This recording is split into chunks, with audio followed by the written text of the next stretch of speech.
Case పెట్టడం జరిగింది. So అక్కడ హైకోర్టుకి వెళ్ళాం. ఎఫ్ఐఆర్ క్వాష్ చేయాలి, అభియోగాలు అసలు అభూత కల్పనలో అని చెప్పిన తర్వాత అక్కడ హైకోర్టు రిజెక్ట్ చేస్తే అప్పుడు సుప్రీంకోర్టులో ఫైల్ చేసిన తర్వాత సుప్రీంకోర్టులో స్టే ఇవ్వటం జరిగింది. అది ఆ తర్వాత 2-3 హీరింగ్లు 4 హీరింగ్ల దాకా అయినట్టున్నాయి.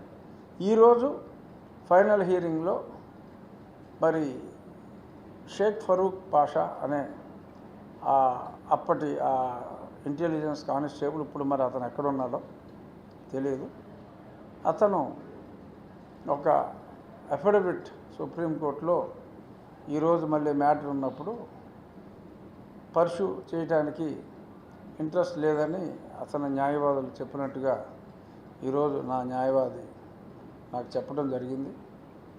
మేము కూడా జరిగిన సంఘటనలో, దానికి ముందు జరిగిన సంఘటనలో ఇది రాజకీయంగా ప్రేరేపితమైంది, కేవలం కావాలని చెప్పి ఈ కంప్లైంట్ ఇవ్వడం జరిగిందన్న వాదనలో మా సీనియర్ అడ్వకేట్ ఆదినారాయణరావు గారు 3 వారాల క్రితం జరిగినప్పుడు వివరించారు. మళ్ళీ ఈరోజు కూడా ఆయన కూడా ఉన్నారు. మరి ఇరుపక్షాల వాదనలు విన్న తర్వాత మరి ఫరూక్ పాషా సరే అతను అప్పుడు తప్పు చేసినా బహుశా అప్పటి పాలకులు మరి అతని మీద బాగా ప్రెషర్ పెట్టేదో చేసినట్టున్నారు. చాలా చోట్ల అదే జరుగుతుంది.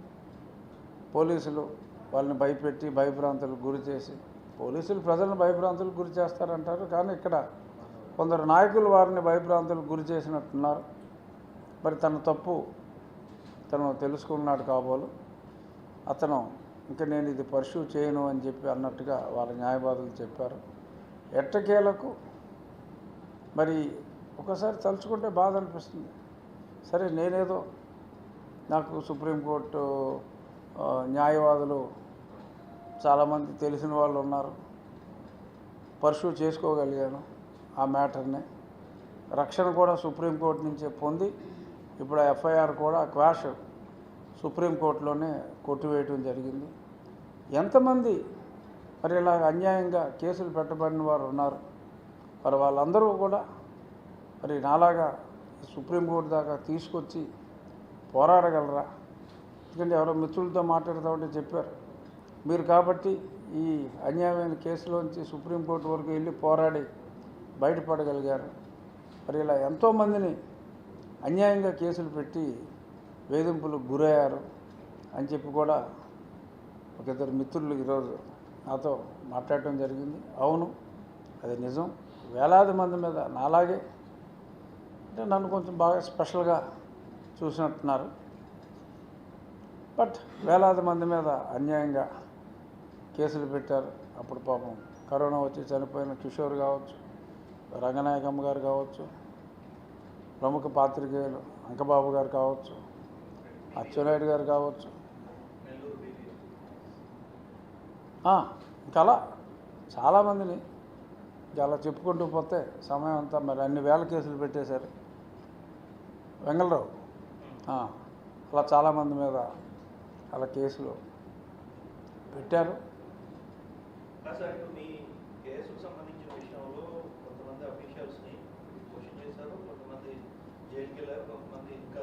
ఏది నా కస్టోడియల్ టార్చర్ గురించి మాట్లాడుతున్నారా? సరే, ఇది కంప్లీట్ చేసేద్దాం. సో ఎట్టకేలకు మరి ధైర్యంగా సుప్రీంకోర్టు వరకు వచ్చి మరి ప్రముఖ సీనియర్ కౌన్సిల్స్ని పెట్టి పోరాడి మరి ఇలాగా ఈ రోజుకి సత్యం ఉంది కనుక, ఆ పోరాటంలో న్యాయం ఉంది కనుక, కావాలని చెప్పి ఫేక్ కేసులు పెట్టారు కనుక చివరికి న్యాయం గెలిచి నేను బయటపడటం జరిగింది.